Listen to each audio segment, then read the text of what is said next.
É engraçado que nessa comunicação que vai havendo entre o Ocidente e o Oriente, algumas palavras vão sendo importadas e entrando na cultura popular. Uma das palavras que hoje é comum no vocabulário usual, por exemplo, é a palavra astral. Só que como baixo astral, né? Fala assim, baixo astral. Tem até aquela música do Cleiton e Cledir, deu pra ti, baixo astral, vou pra Porto Alegre, tchau. Então são termos da cultura.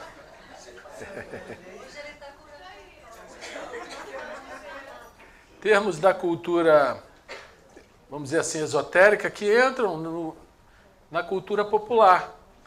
E uma palavra que vem entrando cada vez mais na cultura popular é a palavra karma. Só que ela vem entrando distorcida. Ela vem entrando no conhecimento público como uma lei punitiva, como uma coisa ruim que te acontece. Ah, é meu karma, como dissesse, é uma coisa ruim. Né? Pois eu ouso dizer que é uma lei extremamente benéfica.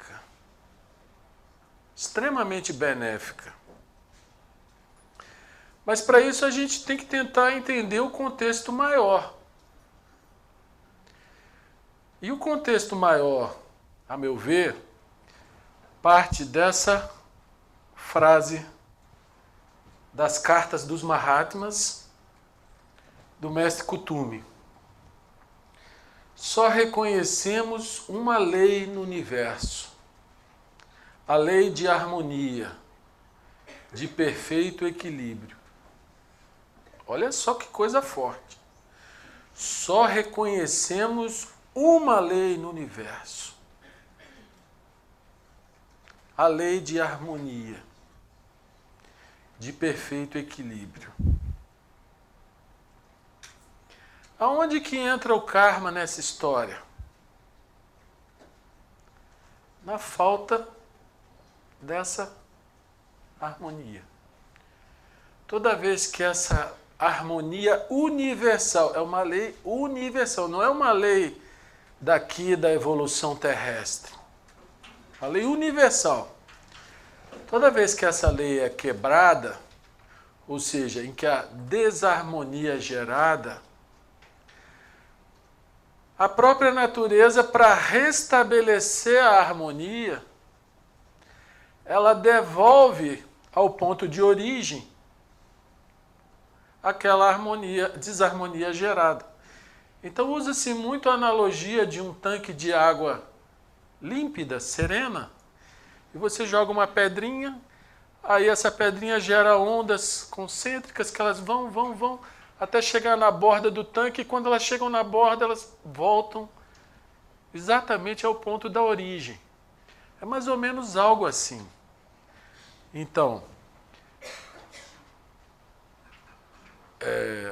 essa outra é depois, não é agora não, só no final. Então, olha só. Karma é essencialmente a lei da harmonia. A lei da harmonia universal.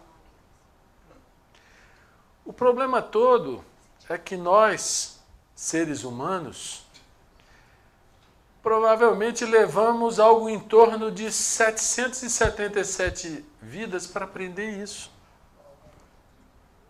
Para aprender a lição da harmonia.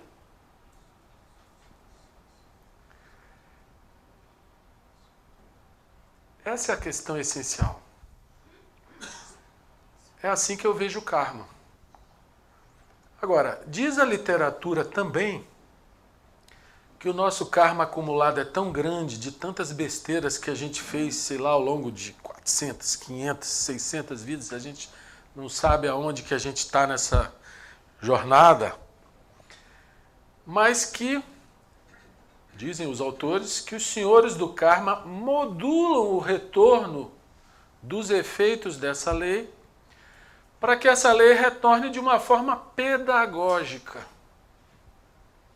para que ela possa vir a nós de maneira que nós possamos aprender, inclusive com seus efeitos. E, portanto, o karma ele é sempre instrutivo. É lógico que às vezes a pessoa não entende, nem vai entender. Mas o ser interno está entendendo. Ele é capaz de processar, porque a vida não é só esse espaço físico entre a concepção e a morte. A vida é um processo inteiro de mergulho na matéria. E de mergulho e de retorno para que todas essas experiências sejam convertidas em crescimento desse ser interno. E, portanto, em muitas circunstâncias, as pessoas não compreendem. Mas quando o ser interno se recolhe na sua subjetividade, nesse intervalo entre uma vida e outra, ele faz a ligação entre a causa e o efeito. E ele percebe que, sendo responsável por uma pessoa, é isso que o ser interno é. Na verdade, somos nós somos esse ser interno. O nosso grande equívoco é que nós nos identificamos demasiadamente com a pessoa. Então a gente pensa que é uma pessoa, com nome, endereço, CPF, a gente é profundamente identificado com essa pessoa, e o ser interno, ou eu superior, ou o espírito, aí a gente pensa que é um balãozinho que está aqui pairando sobre a nossa cabeça. Quando a coisa é exatamente o inverso. Nós somos o ser interno que habita uma pessoa temporária. Esse ser interno, ele é eterno. Porque a vida é eterna, a vida é infinita. A vida não tem começo nem fim. E a cada período ele dá um novo mergulho na matéria.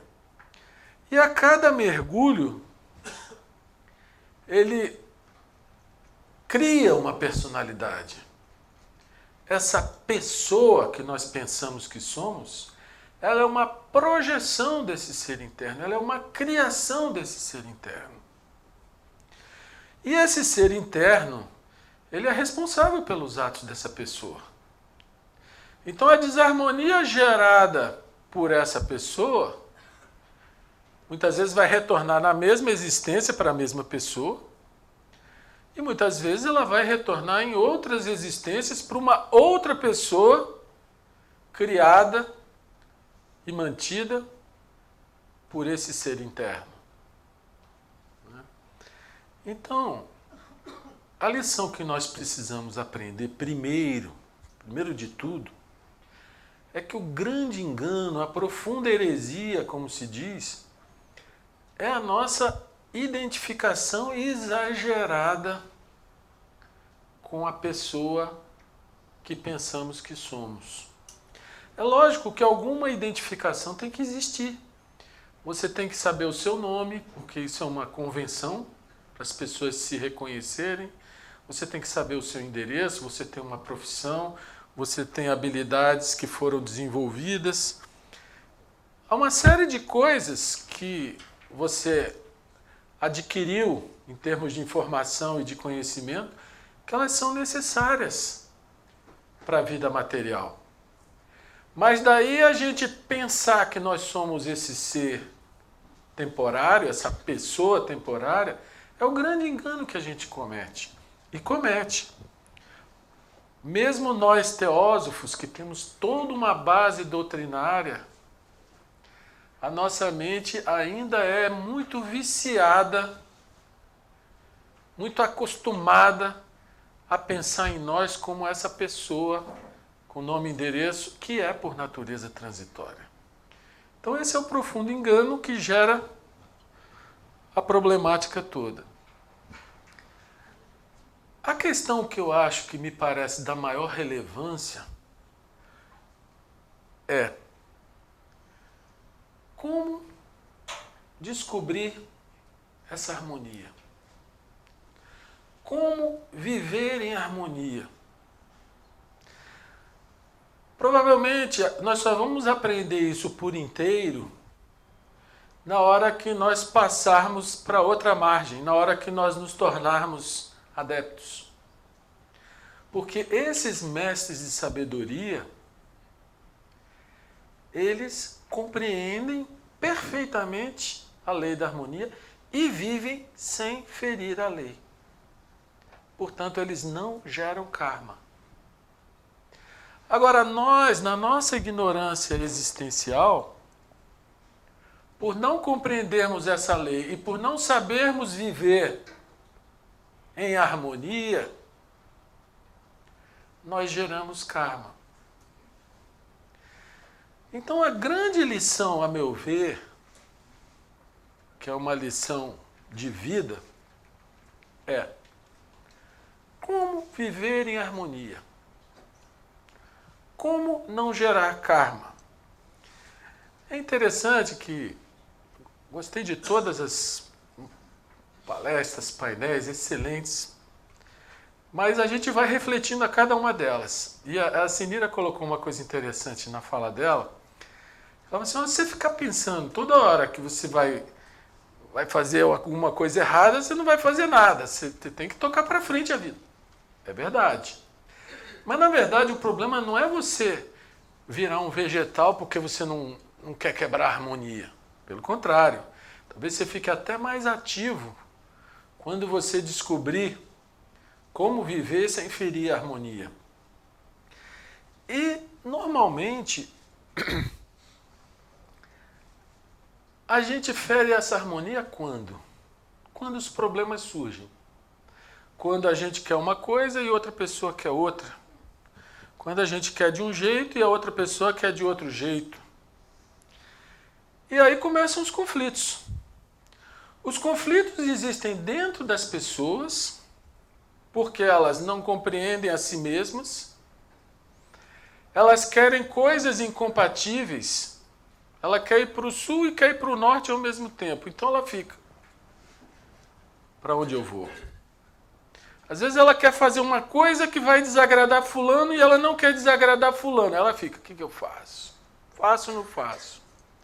Então você pode reparar que os conflitos internos, normalmente, têm a ver com desejos em conflito, desejos contraditórios em conflito. Porque se uma pessoa quer fazer uma coisa e ela pode fazer, ela vai e faz.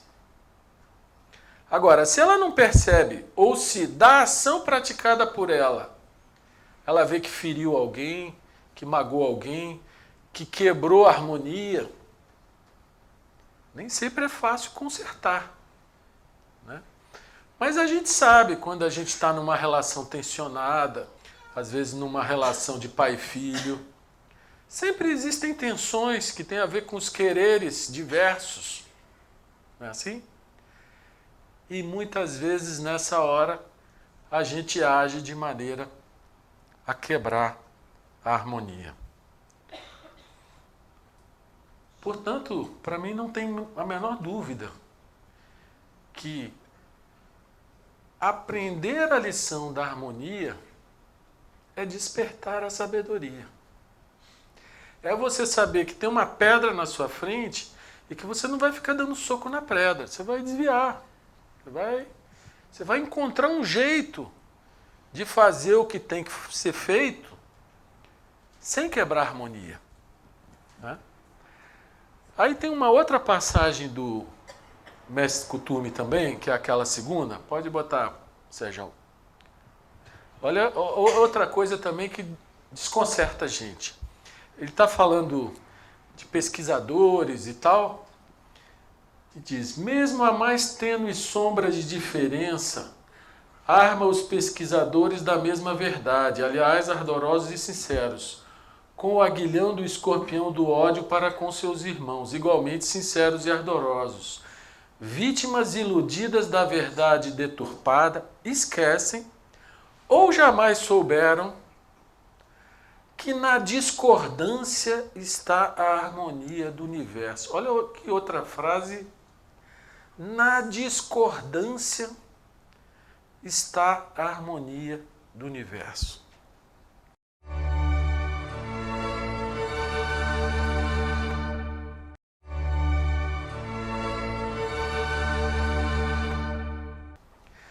Então vocês vejam bem, discordar é bom, é saudável. Porque quando alguém discorda de você, ele vai te mostrar um ângulo de visão que normalmente você não está sendo capaz de ver. Então é algo que vem para enriquecer a sua própria compreensão.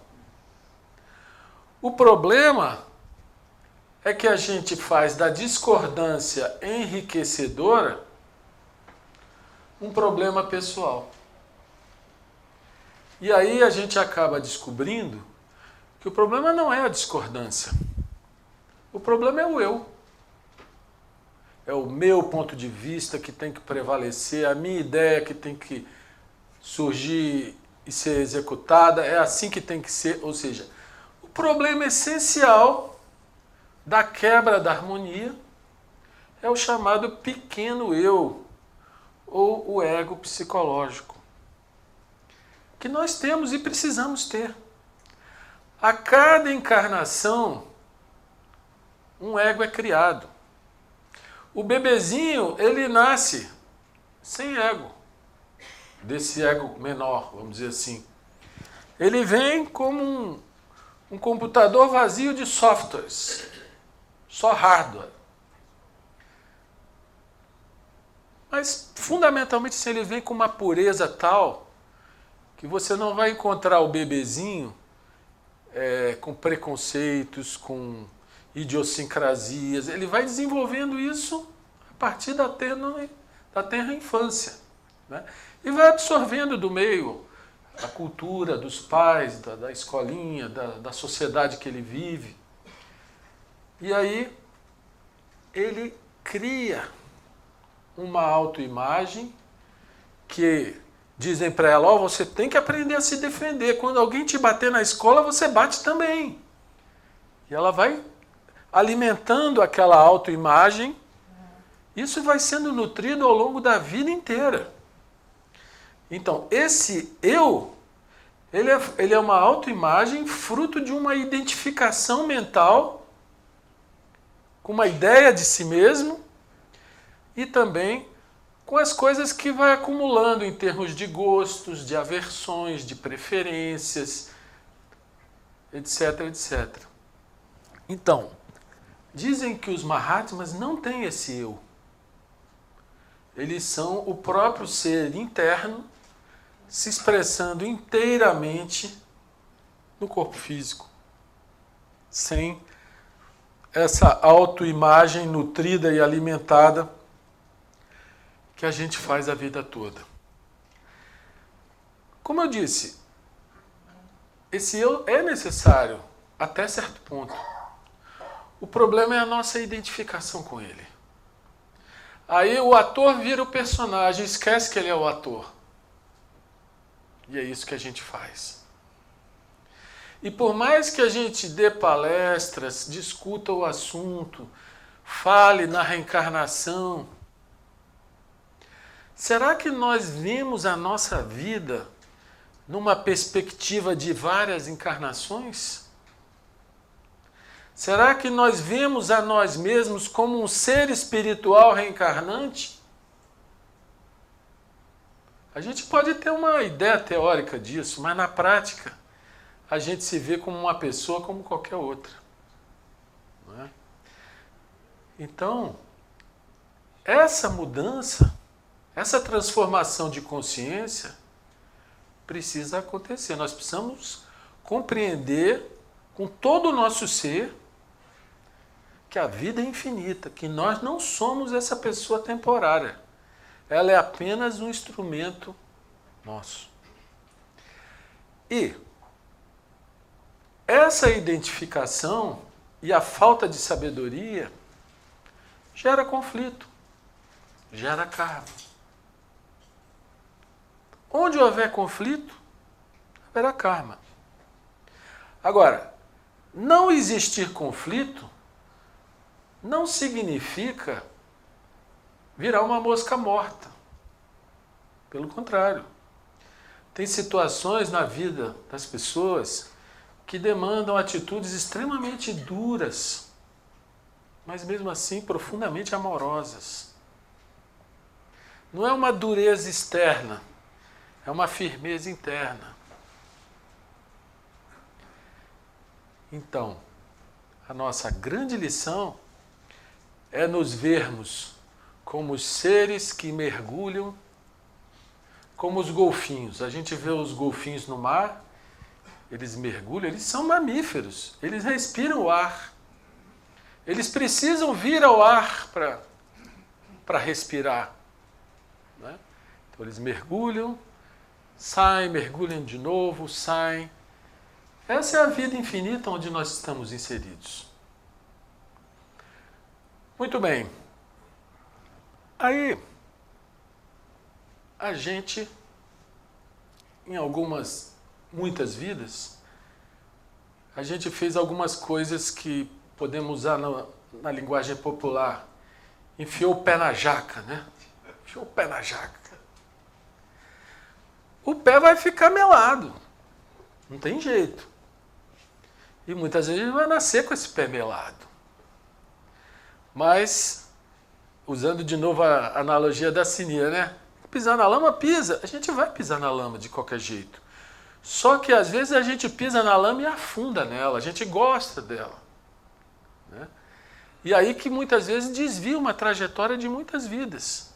Isso pode ser reparado, por exemplo, na questão do alcoolismo. Tem pessoas que bebem, mas tem pessoas que se afundam na bebida. Né? Tem pessoas que usam droga, tem pessoas que se afundam nas drogas. Tem pessoas que são, vamos dizer assim, sensuais, mas tem outras que se afundam na sensualidade, resvalam para a prostituição e vão a níveis que é muito mais difícil de tirar o pé da lama. Não é assim? E assim para N outras coisas envolvendo ambição, envolvendo dinheiro, né? Envolvendo poder político, poder material. Dependendo do que se faz e como se faz, o nível de afundamento na matéria é maior. E aí você vem para resgatar exatamente a partir do ponto que você tinha parado. Há um momento no intervalo entre vidas que o ser interno se retira para os planos superiores e aquela matéria dos planos intermediários, ela volta e fica ali como escandas. Ou seja, quando ele retornar no outro mergulho, ele vai ter que continuar exatamente do nível vibracional que ele estava. Ele vai encontrar a mesma matéria que ele abandonou para trabalhar ela, para elevar ela, para trazer ela sempre para patamares mais elevados. Então, eu, assim, não tenho a menor dúvida que o grande ensinamento da questão do karma é: somos nós capazes de viver em harmonia? Onde tiver uma pedrinha no sapato, onde tiver uma pessoa que me incomoda, ali tem uma lição embutida. Por que me incomoda? Por que essa pessoa me incomoda? A gente sempre, se a gente mergulhar nisso, a gente sempre vai descobrir o nosso querer, né? O nosso euzinho, com as suas exigências. E aí, como foi dito aqui várias vezes, as relações, elas são a oportunidade da gente aprender essa lição da harmonia. Onde é que entra o Dharma? É interessante que a gente tem que ver o processo inteiro. Nesse processo evolutivo que vem desde o animal até o ser perfeito, essa viagem longínqua, o Dharma é como o projeto do mergulho. O que eu vou fazer nesse mergulho? Qual o avanço que eu vou ter nessa etapa evolutiva? E o karma são as pedras no caminho para a realização desse projeto. O karma é o passado, o dharma é a missão. Né? Às vezes o dharma é só resgatar karma, porque precisa ser resgatado. Mas, na grande maioria das vezes, o karma é modulado para permitir o cumprimento do dharma junto com o aprendizado com esses efeitos do karma. Há uma passagem da Annie Besant que ela diz assim: se eu tivesse que abrir mão de alguma coisa ou de algumas coisas das que eu vivi em toda a minha vida, eu poderia abrir mão de todas as coisas prazerosas. Mas eu jamais abriria mão das dificuldades que eu passei. Porque essas dificuldades ensinam, fortalecem, fazem crescer. Olha só que interessante. Então, na verdade, a pessoa que está em aprendizagem, ela não reclama do karma. Ela aceita o karma de bom grado, do jeito que ele vem. E o karma não é só sobre a forma de dor ou sofrimento. Ele vem também sob a forma de auxílio, muitas e muitas vezes, e de oportunidades. Dizem que o melhor karma de um dever bem executado é uma oportunidade de executar um dever ainda maior. Então nós que pretendemos chegar a essa senda espiritual, e aqui mesmo na Sociedade Teosófica a gente repara que a gente pode falar de tudo, né? Da palestra à vontade.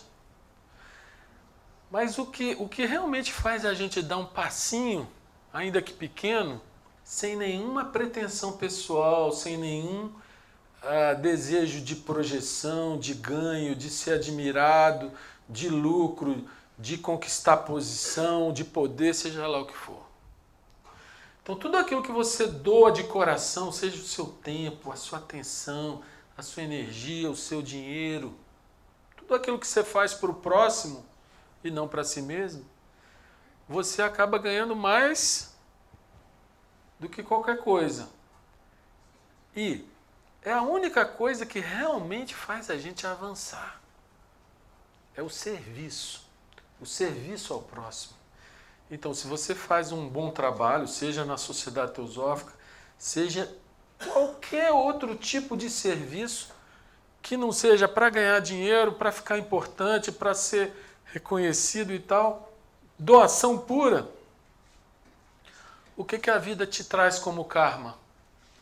Mais oportunidades de serviço, que por sua vez vão permitir aquele ser, aquela alma evolucionante,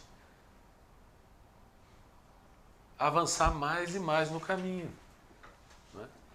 Então, a gente, em vez de reclamar do karma, a gente tem que aprender a lição que vem embutida nele. E esse aprendizado não é teórico, é um aprendizado vivencial.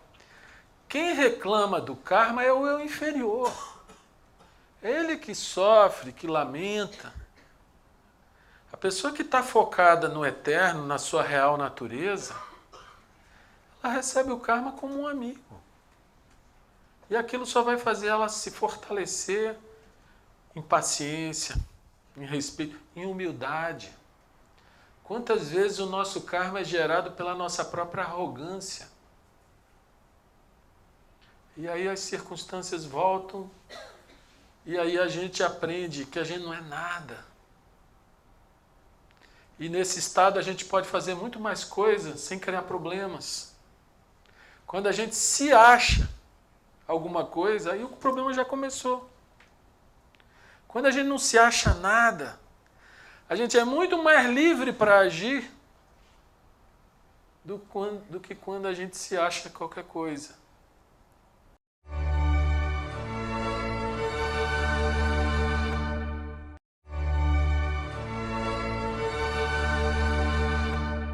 Então, eu vejo assim que o Dharma é o projeto evolutivo para cada encarnação. E o karma são as pedras no caminho ou as facilitações no caminho. Karma não é só dor, não. Tem muita coisa boa que acontece para você poder fazer mais coisa boa. Tem um ditado que eu gosto muito de usar, principalmente quando as pessoas estão contrariadas com os acontecimentos, que diz o seguinte: a vida é sempre mais sábia do que nós. Às vezes a gente persegue uma coisa, quer uma coisa, luta, consegue. Chega lá. Às vezes a vida nega uma coisa que a gente queria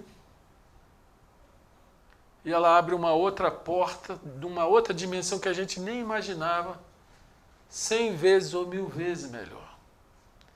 Então a vida, os desdobramentos da vida, eles têm uma sabedoria, eles têm uma pedagogia.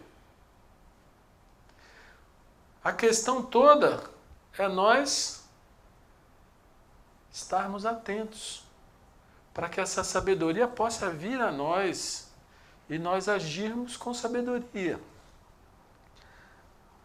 Você sabe que o Bhagavad Gita, ele fala da ação na inação e da inação na ação. A gente vê muito a ação como uma manifestação externa.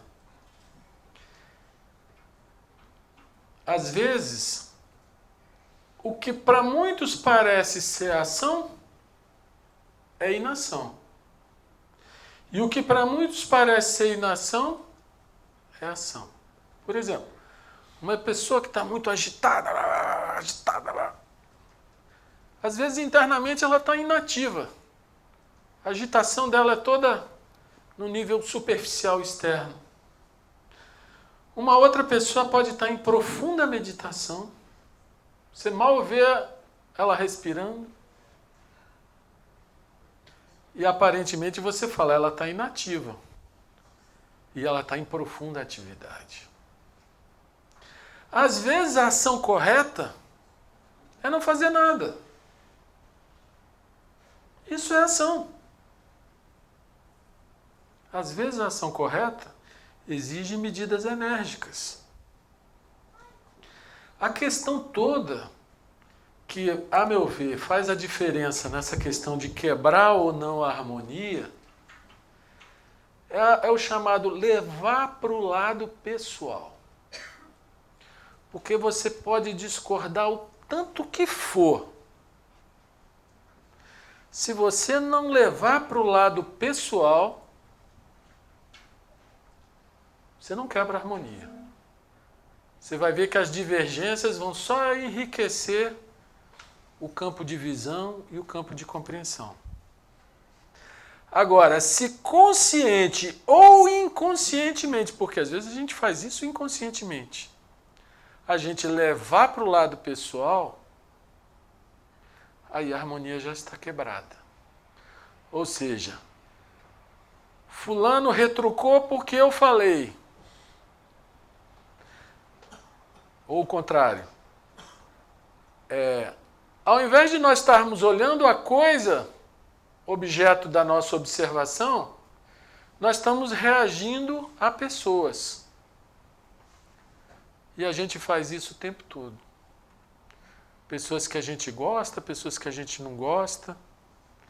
Tudo bem que na sua vida pessoal você vai casar com a pessoa que você gosta, você vai conviver com as pessoas que você tem afinidade.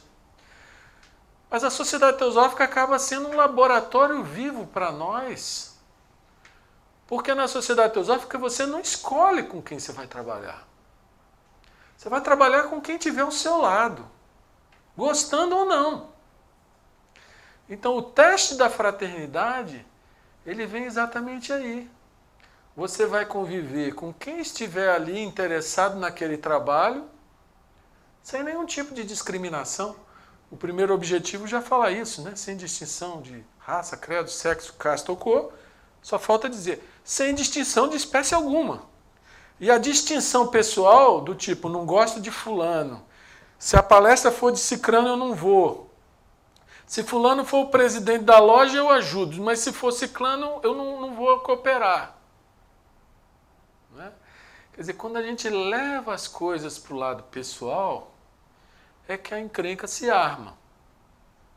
Então a gente tem que aprender a debater sobre coisas e não sobre pessoas.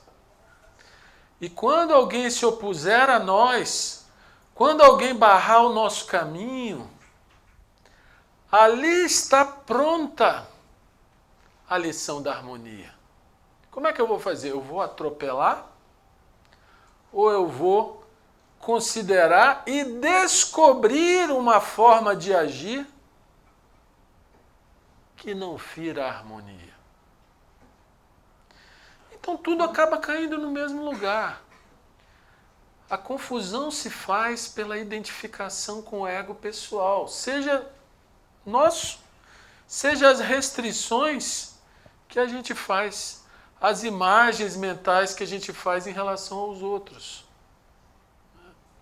Então, eu vejo, para mim está muito nítido, que o karma é uma lei benéfica, benéfica porque ela é a própria harmonia, é a lição que nós temos que aprender, como agir sem quebrar a harmonia.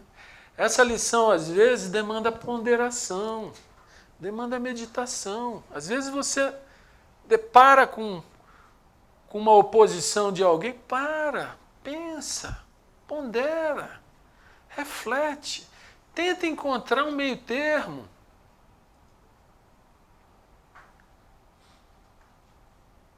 Você acaba descobrindo a ação correta, que não vai quebrar a harmonia. Mas se você tiver com muita pressa, você vai atropelar, vai estar rasgando esse tecido espiritual chamado unidade. Toda vez que esse tecido é rasgado pela nossa presunção e pela nossa inconsideração para com os outros, ele precisa se regenerar. E a maneira que ele se regenera é através do efeito da ação retornar para a pessoa. Gente, o que significa teosofia? Teosofia. O que é Sofia? Sabedoria. É isso que a gente precisa. Sabedoria. Onde? Como? Quando? Na vida, no viver, nas ações, nas relações. Quanto mais a gente puder compreender o panorama maior, essa trajetória do animal ao ser iluminado, mergulhando aí talvez mais de 700 vezes, e a cada mergulho se sujando na impureza dos mundos inferiores, quanto mais a gente puder ver as coisas nessa perspectiva ampla, ver que nós somos seres espirituais que têm um corpo material. Nós não somos essa pessoa e esse feixe de identificações chamado ego psicológico. Então a função desse ego é encolher. Quanto mais encolhido ele for, mais o ser interno vai se manifestar com presença, com clareza, às vezes com vigor, mas sempre de uma forma benéfica. Então não vamos mistificar isso não. Isso é a nossa vida. Se nós conseguirmos enxergar o panorama amplo e entendermos a lei da harmonia, que é a única que os mestres reconhecem, a única coisa que nós temos que fazer é aprender a lição da harmonia. Isso cada vez que um obstáculo aparecer no nosso caminho. Esse obstáculo é a nossa lição, é o nosso aprendizado, é o nosso crescimento. Aquela pessoa que não quer, que não deixa, que atrapalha, que pisa no nosso calo, ali está o nosso aprendizado da lição da harmonia. É assim que eu compreendo o karma. Pode até parecer de uma forma muito simplista, mas quando a gente lê o livro todo, e tanta coisa que se fala a respeito do karma, a gente acaba fugindo do essencial. O que é o essencial? A nossa missão aqui. A nossa missão aqui é descobrir e viver em harmonia. Se nós cumprirmos essa missão, nós estamos realizando o nosso Dharma. Né? E aí não adianta teorizar muito sobre o karma e não olhar se eu estou em conflito com a minha esposa, ou com meu filho, ou comigo mesmo, ou com meu patrão, ou com meu funcionário, ou com meu vizinho. Ou a gente aprende que é possível viver sem conflito, e cada vez que a dificuldade aparecer, a gente descobrir a maneira de lidar com ela, sem arrombar a porta, vamos dizer assim. Né? Essa é a coisa mais importante da nossa vida. A vida é a escola. Por isso que eu insisto, viu, gente, que para mim autoconhecimento e teosofia são a mesma coisa. Autoconhecimento, tem gente que acha que é ficar olhando para o próprio umbigo. Não é não. Autoconhecimento é o aprendizado que vem da observação da vida, de si mesmo, observação de si mesmo, dos outros, das relações. E é um aprendizado de dentro para fora. Ele não é um aprendizado conceitual, não é um aprendizado acumulativo. Né? Para mim, autoconhecimento é a manifestação da sabedoria. Quando a pessoa compreende essa lição da harmonia e naturalmente vive de acordo com ela, ela é uma pessoa sábia. E acho que esse que é o objetivo de um teósofo, né? Viver em sabedoria. Vocês já imaginaram se todo mundo pensasse igual? Se haveria evolução? Algumas sociedades elas ficam muito estratificadas num pensamento muito parecido, né?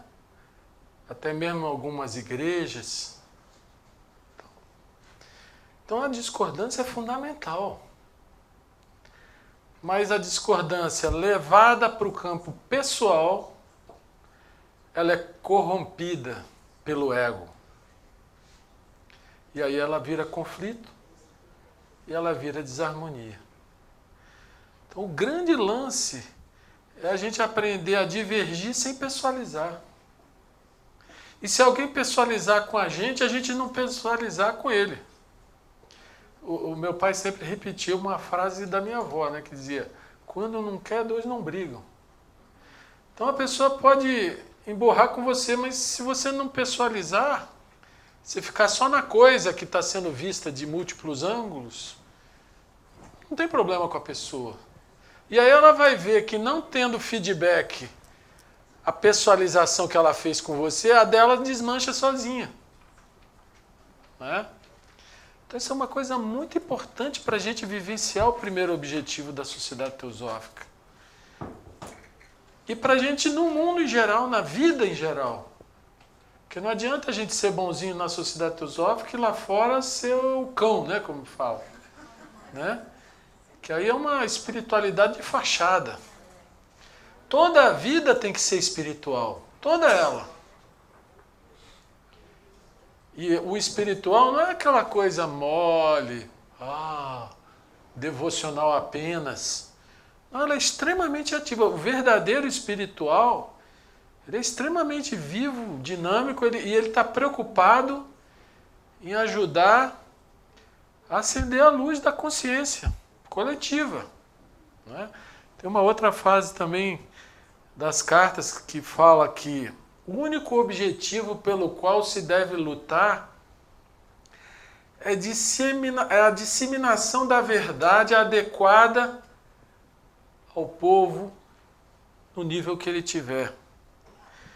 Então, dependendo do ambiente que você tiver, você vai ter que falar de outras coisas, de outras formas mais simples, mas que tem a ver com a vida dela. Você não precisa nem falar de karma, de reencarnação, você pode falar simplesmente da harmonia na casa dela, da harmonia no trabalho dela, do poder que a agregação gera em termos de benefício para todos, coisas que as pessoas podem sentir.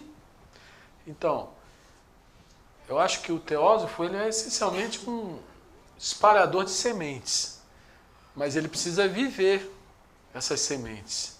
Se ele não viver, ele é um espalhador de hipocrisia. Né? Então, a vivência da teosofia ela não pode ser dissociada, ainda que imperfeitamente, porque nós não somos perfeitos. A gente vai tropeçar muitas vezes, mas se cada tropeção for convertido num aprendizado, a nossa escalada é ascendente.